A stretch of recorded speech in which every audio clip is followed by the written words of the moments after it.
Once again, welcome everyone. We often have questions, what makes Cyprus an FDI superstar? Discover Cyprus' booming real estate market and its potential for international investor. Our expert panel will explore key areas to enhance the FDI activeness visions of 2035 for foreign investor and government plans supporting real estate investment. Guiding our discussion is Natalia Kardash, the founder of the Successful Business Leaders Club. Natalia, the floor is yours. Thank you.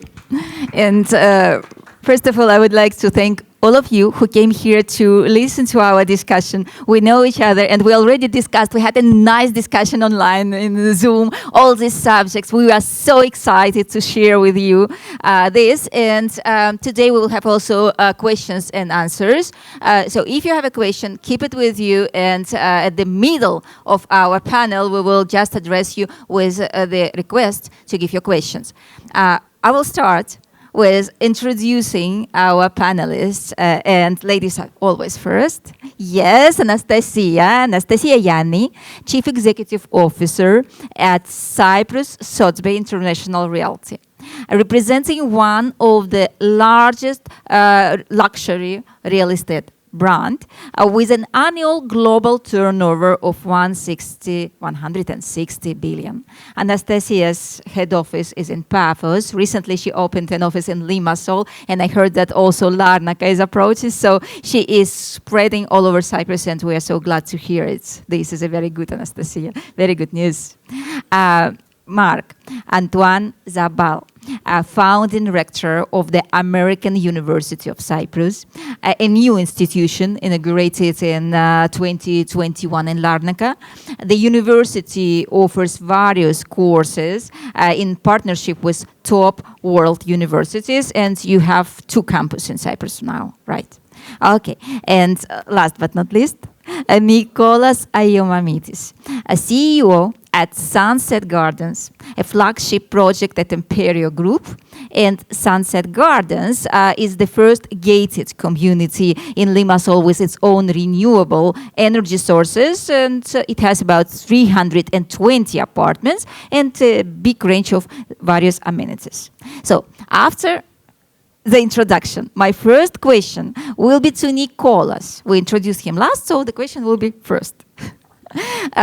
Our subject today is foreign direct investments. And Cyprus is quite well known by the fact that the island attracted foreign direct investments. It started in 70s of the last century when the Lebanese community, forced to leave their country for a while, came to Limassol and invested a lot in the construction of houses, but mainly flats. You may know in Limassol, Kanika complex was built at that time of 70s and 80s. So that was the first wave of people with direct investment, which we call now direct investment. They did not know this terminology before.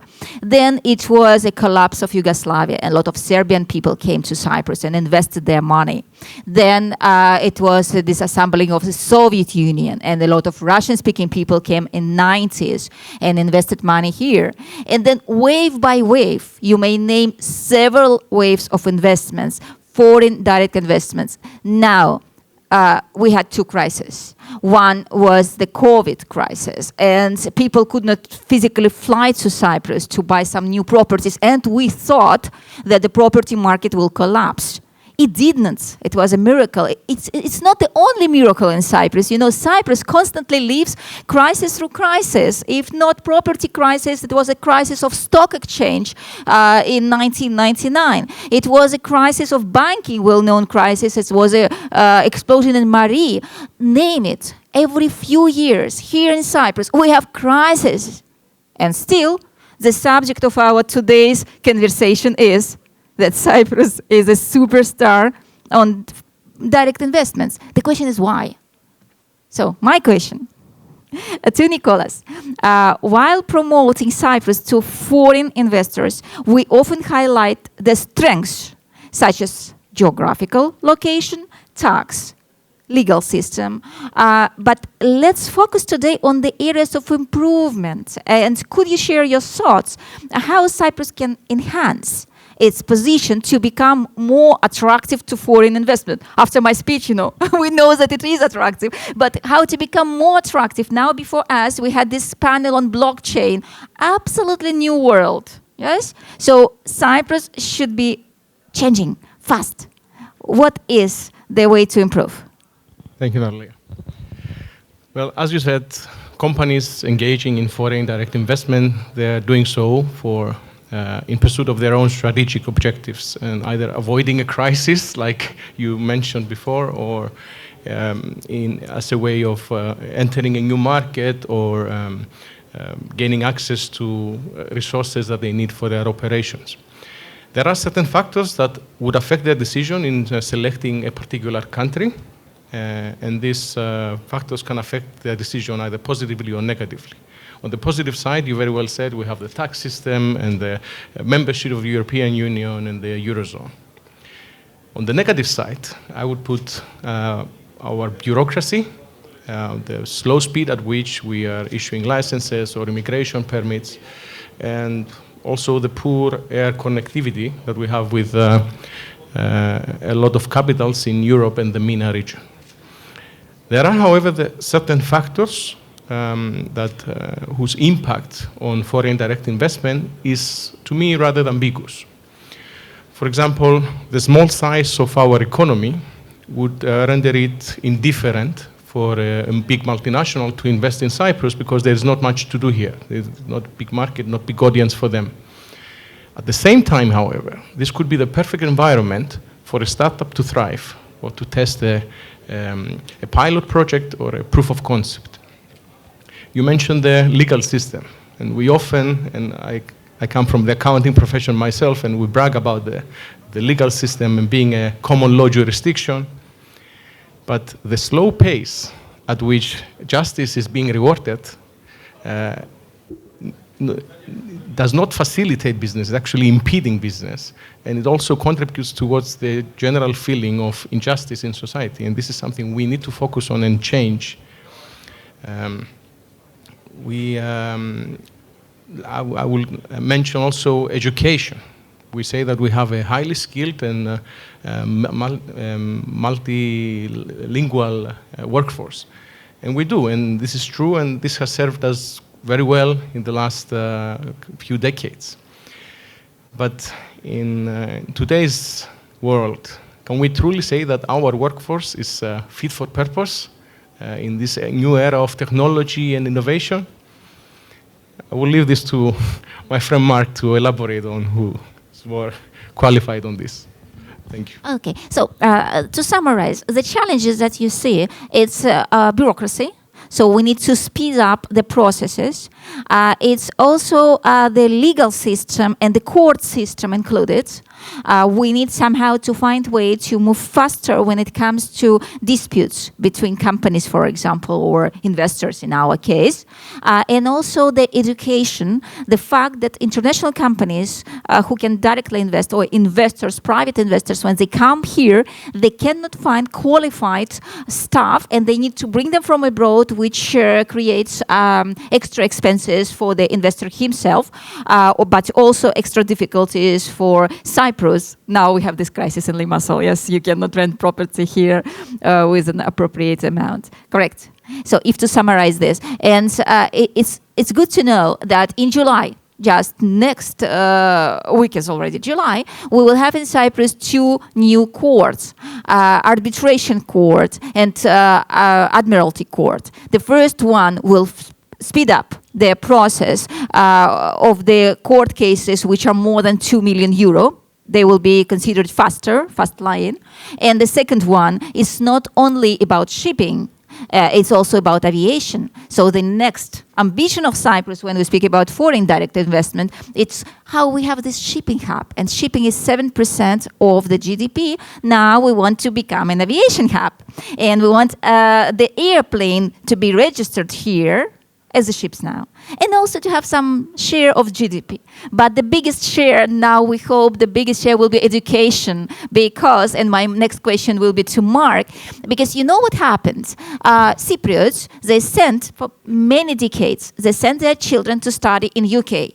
very good quality education and good price for Cypriot business community, affordable for regular Cypriots, affordable. Used to be, not anymore with exits of the UK from the European Union. We have another good example for Cyprus to consider, Malta. Why these small islands?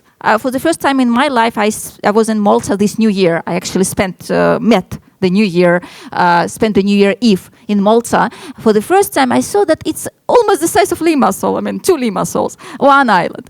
How did they manage to become a really serious international educational hub, known far beyond this small island? And Cyprus can. In Cyprus, we have so many universities. But we have another one in 2021, and we have few more even this year opened. So my question, you see, I have only 3 questions prepared. After, the floor is yours. So my second question is to Marc. Nicholas mentioned about education and the skills of local labor force. Can you provide to us further insights and what do you believe is a need for the education? What do we need to add? And we know that universities need to have more programs in AI, blockchain, and all these new subjects, but there is a conflict of our desire to have these programs and what Nicholas mentioned, bureaucracy, to approve this program with the Ministry of Education.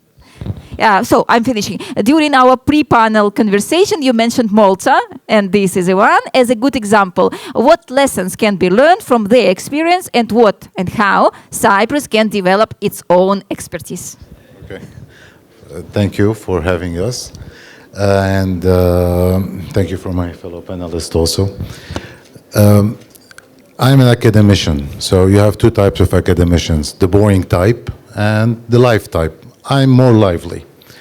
But what I need to say, and it might shock you, is that we need to change the way we think in Cyprus, to be honest. Real estate is good. I agree with that.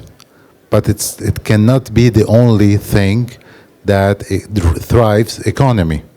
Because nowadays things are changing and very fast. What Nicholas said and what you said is that why Cyprus always is on the right verge before of any collapse, economic collapse. I think because we're situated in a world where we are Europe, but at the same time we're very close to the Middle East and we're close to Eastern Europe. And those 2 places nowadays are full of war. And what people would do is come to safety. So they come to Cyprus. But they come to Cyprus not only, the first thing they will do, they will buy property, like I did 12 years ago. But then they will start to explore what and how and what can work here in Cyprus. And that's the problem. Because if the economy, I don't know how much of the GDP is real estate and lands and tourism, but this is not sustainable. So if we want to change the Cypriot example, more towards Ireland or Malta, we need to change to have a new mindset about how things should be done economically. And when I say economically, I go towards something Adam Smith spoke about many years ago, is the industry. How to create industrial place. And industrial is not the big industries with pollution. No, it could be AI industry. It could be an open space industry when it comes to space technology. It could be green energy. We have lots of options. So we need to rethink the way we do things. At our university, we partner up with UMass, Massachusetts, Dartmouth in the States. And the first thing we worked with UMass is this new approach on what to open and what really Cyprus needs in order to develop its society. And for example, today we have 39 schools, private schools here in Cyprus. I'm a foreigner. When I come, I need my kids to go to an English-speaking school. Out of those 39, we have 1 French school, Lycée Français. So they teach in French. So we go down to 38. Do we have the right capacity to bring all of those people, kids, to those schools? I don't think so. So we have a lack in the school system for foreigners. Because if Google, for example, will come and invest here in Cyprus, they will bring their staffs, right? Just like Murex, like other companies did. So those people, once they come, they want schools for their kids. Do we have the schooling system ready?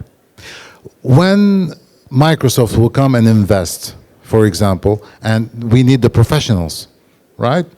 Our universities, are they fit to present to those multinational companies, Cypriots and international students, to them to be fit for their jobs?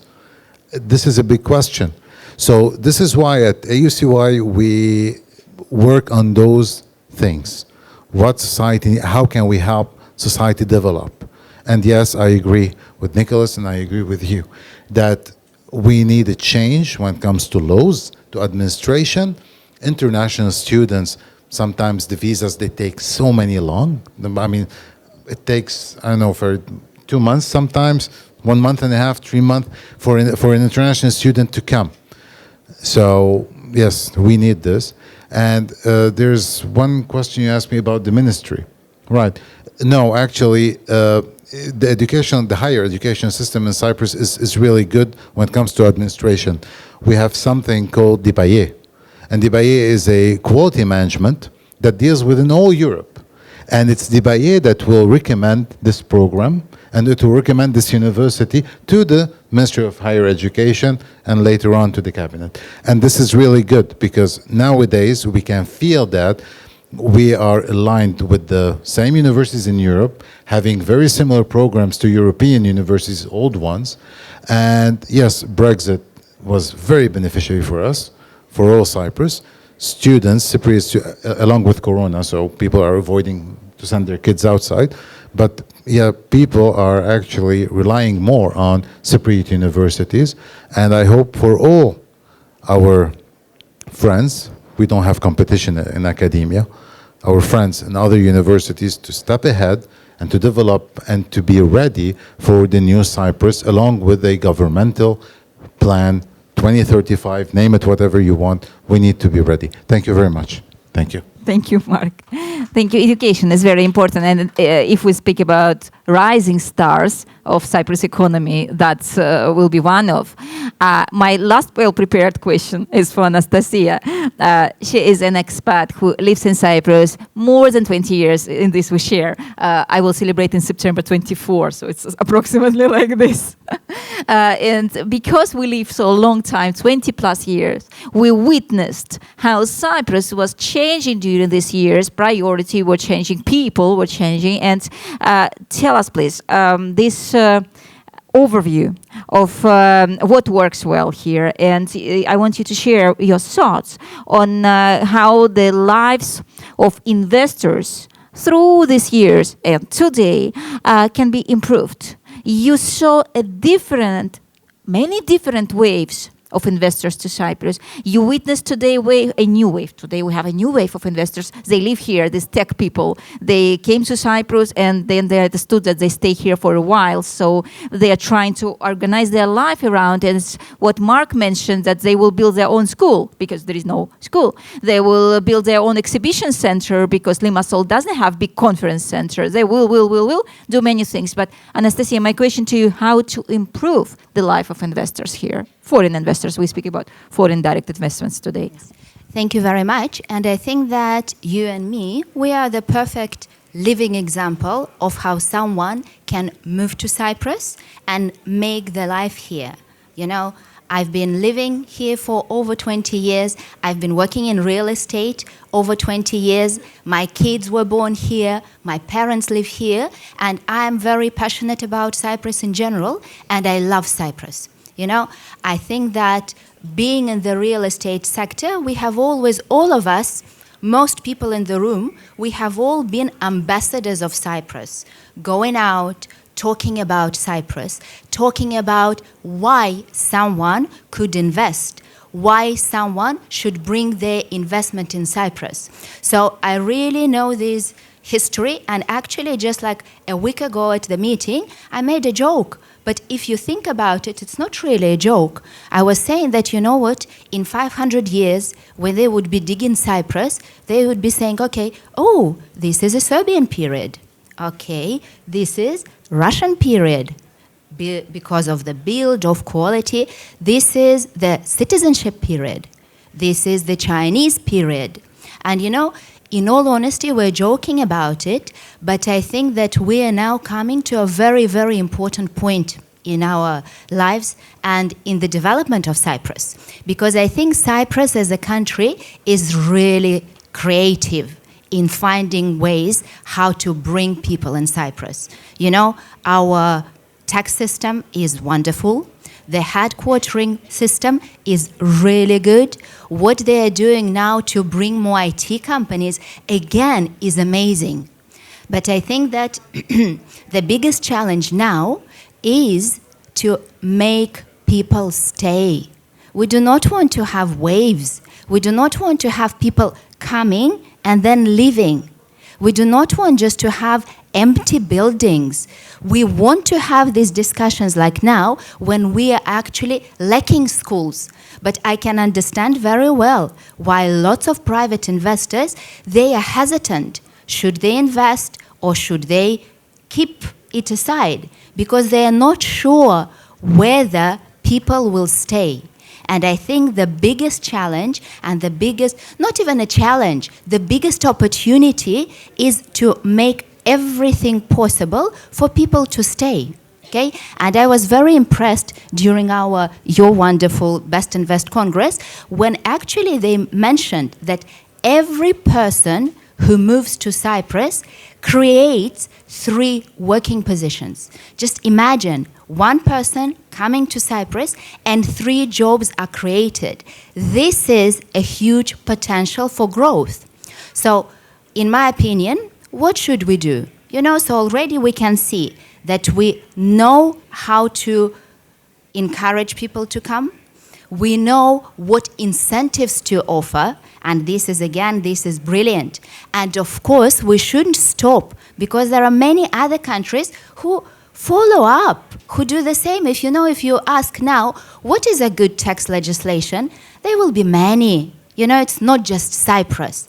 Permanent residency, there will be many. But again, we are quite lucky that because of these choices, people actually are thinking, where can I live comfortably? You know, where can I settle with my family? Dubai is fantastic, but do I really want to stay there all the time? Malta is amazing, but like you say, just like to Limassol, okay? So, you know, there are so many things that we should do, but because now, and we can see the trend, and again, all the real estate professionals will confirm, now we can see more and more demands from end users. They want to use properties for themselves. So how can we help as an island? How can we help as a society? One thing very important is education. You know, again, as a mother, I want my children to have perfect education, and I want everyone coming to have access to excellent schools, to excellent universities. Now that we can see that lots of people come and work, we need to help them stay. How? Banking sectors could make loans a bit easier, because now we know that rents are horrendous. Lots of people, foreigners coming, they make good money. So they're good candidates to get loans. And imagine, they get property, good for economy because real estate is working. They take loans, good for banking because they will be repaying. They will stay. They will, put roots here. So even if, let's say, tomorrow, another country say, you know what, we have excellent tax system. They will be like, you know what, we cannot move. Our children are here, my property is here, and if the government makes naturalization, proper naturalization easier, that's another reason for them to stay. So, you know, I think that this is the thing that we are now facing, but this is wonderful thing because, you know, like before our real estate sector was a bit shaky, meaning that people were buying for the sake of buying. Now they're buying for themselves, which gives so much creativity to developers, to architects, to people. And imagine that if you know that you have population, everyone can open new clubs, everyone can open museums, galleries. Because, I think that my heart, every time it hurts when we go and take listing. And we ask the owners, why are you selling? And they're like, we decided to leave Cyprus. And this is the question that I think that we shouldn't hear this question. We should actually only hear more and more things, why people coming and staying. Thank you. It's a very good point. Bravo. What I want to say that when we speak about investors, sometimes we just think about wealthy people who will buy the property. Here we are on the property estate. But look at them as people, first of all. What do they really need? Every country in Europe now struggles because the number of children that are born is less than the number of people that are dying. So the population of Europe is less and less, while the population of Cyprus is growing constantly. These 30,000 people that came to Cyprus last year, 30,000 is 3% of the population. So Cyprus population last year grew by 3%. And these people will stay here if, as Anastasia said, they will feel comfortable if Cyprus will become their home. And Mark said rightly about the education. So if on the governmental level, but also on the private level, because the heart of education is a teacher. So if every teacher will do his job well from his heart, starting from the kindergarten, ending by this university, Cyprus will become a paradise for education, and we want it to be. And we want it to be attractive, to be human in this field. And we want the complexes like you built, like Sunset Gardens, which include not only flat, but you go out, there are 40,000 trees, correct me if I'm wrong. The Sunset Garden, they are our clients, they are advertising in Vesni Kipra, so I know this number from their advert. 40,000 trees, it's hard to imagine so many, right? So 40,000 trees, you go out of your flat, wow, trees. Swimming pool, okay, pretty every complex has a swimming pool, but what about bicycles all around? What about basketball, tennis court, and so on? So you have all these amenities right here, and you can work from home or from a dedicated place in your complex, correct? So everything we discussed now is to think about people, to put at the center of our thought about foreign direct investment a person, and only then to build an infrastructure. Mark, you wanted to add? Yeah, sustainable economy. Sustainable economy. And for us to be a sustainable economy, we need new jobs. We need new markets. Those students, those people who are coming to buying a flat, at one point they want to work, all right? They are eligible to work, but what can they work in? What are the multinational companies we have here? How are we attracting those companies to come and invest in invest in the infrastructure of Cyprus? What are we doing as government? That's it. If you create new jobs, then you will have the population more happy, more integrated, and everybody's really happy. So we don't have this, I don't know if I'm saying it right, but I don't think we have it. I think we should give it more and more. You wanted to comment something, Nicholas? I wanted to, okay, what you said before about bringing more sectors that would create business here. I think this is part of what we are discussing today about this vision of 2035. And I totally agree that, and for me, this 2035 vision is a very interesting piece of work. It's the first time we see at the state level a comprehensive plan, strategic plan of not only where we want to go, which could be, we've heard a lot of it in the past, wishful thinking, but this includes what we need to do and what we need to focus to get there. and it has strategic objectives, such as creating a sustainable, a resilient, and efficient economy, but also a just and inclusive society, which is also important, and includes certain sectors we need to focus on, sectors that we have traditionally performed well at, such as our cash cows, if you like, professional services, shipping, and tourism, but also the rising stars, such as tertiary education and the ICT sector. But in order for any of these sectors to be able to have growth, we also need to see investments in other supporting areas, which include renewable energy sources, energy storage, healthcare facilities, and primary and secondary schools, like you very well mentioned. Because how can we expect to have growth in any of these strategic sectors when our grid system or the healthcare system is operating at its limit? Or how can we expect people to keep coming to Cyprus when they cannot register their children into a primary school, or when they do, they spend half their lifetime in traffic to get them there? How can we talk about sustainability when, in the absence of storage, energy storage, we don't have most of the renewable energy production is being curtailed to avoid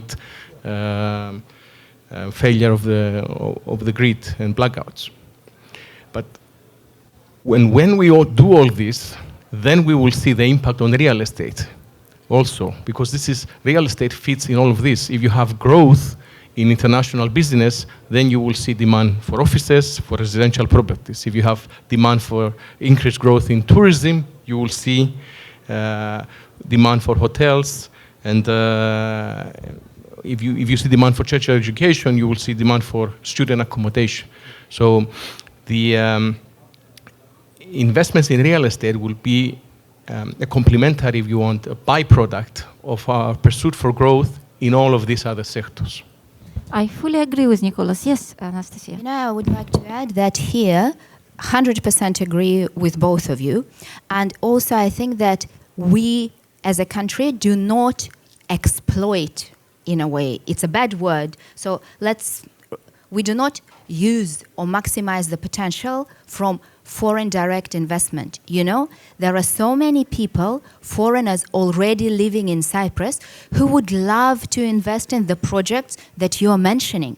Because, you know, especially now, when you have such volatile financial markets, if you have projects like what you're mentioning, even like if they're great, but in Cyprus, they don't allow it. Okay, so if the government would open up some sectors, investment would flow.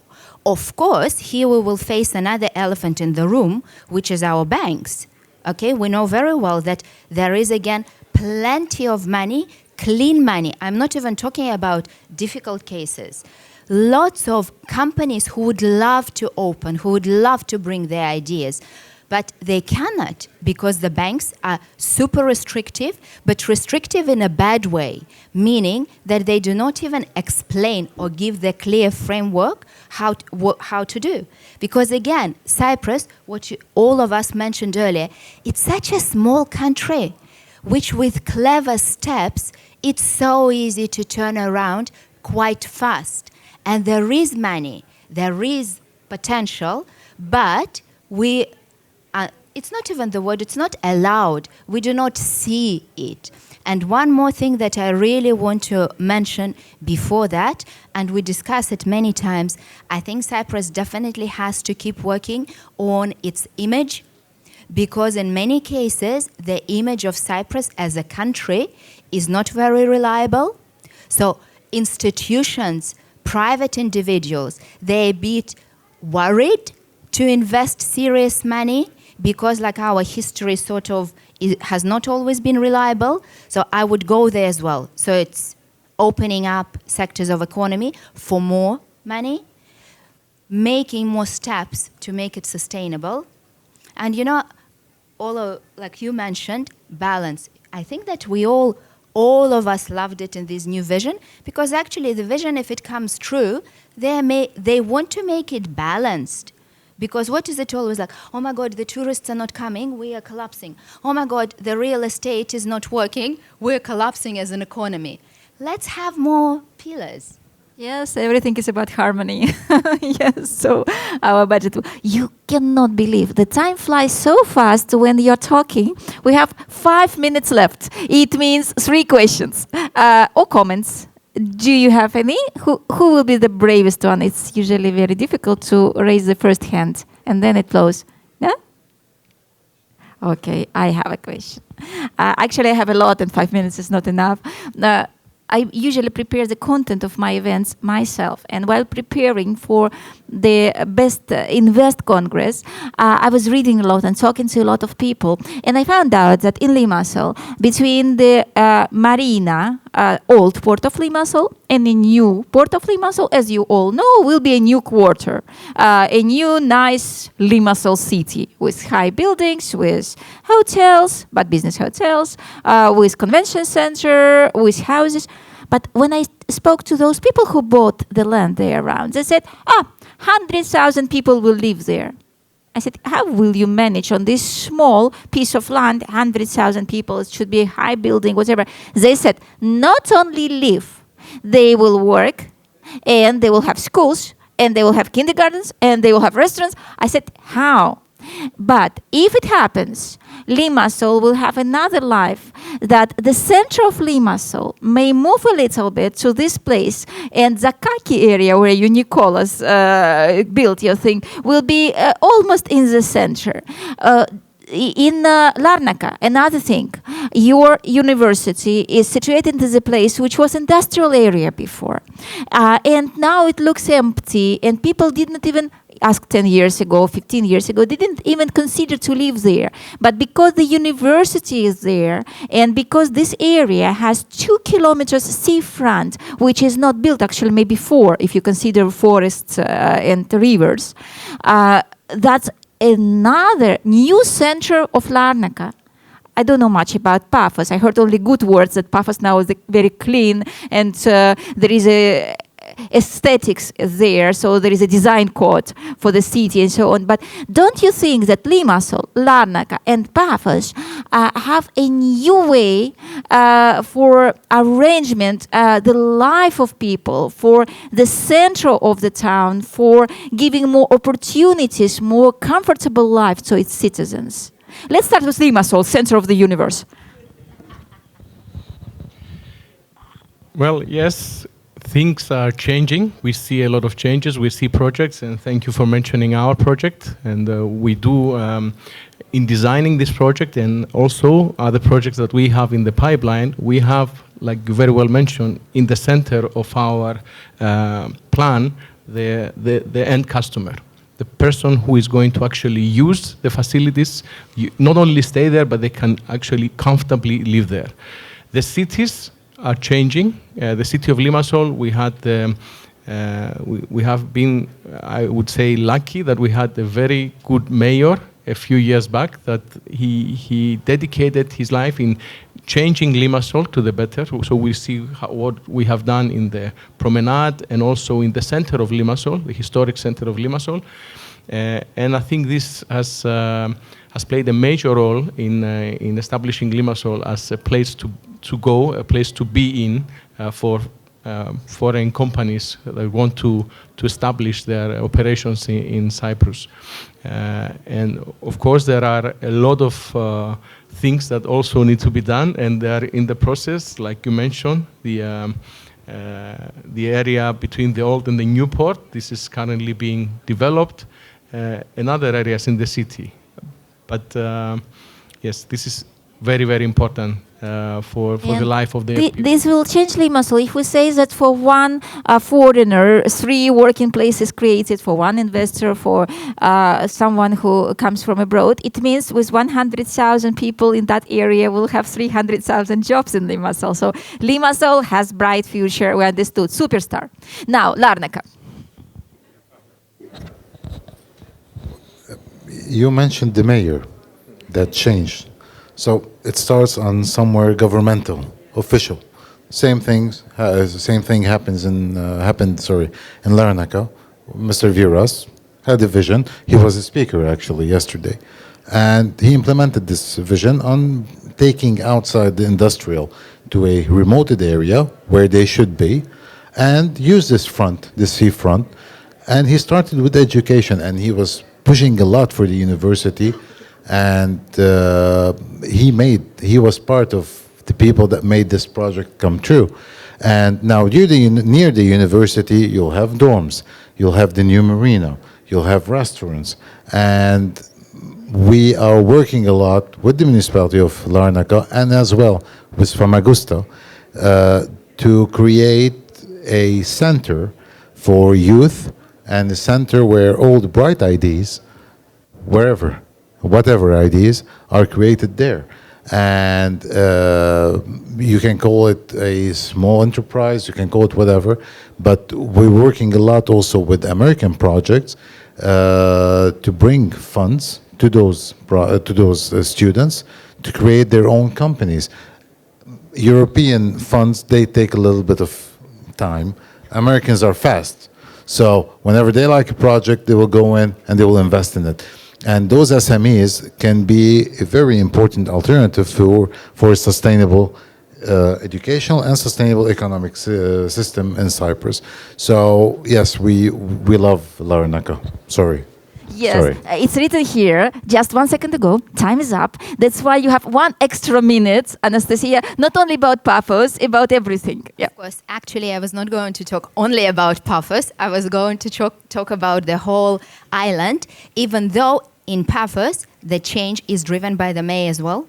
So, of course, you always need to have a vision, okay? You need to have guts to go and do it, and you need to have money. And you know what I like about all these new projects that are coming?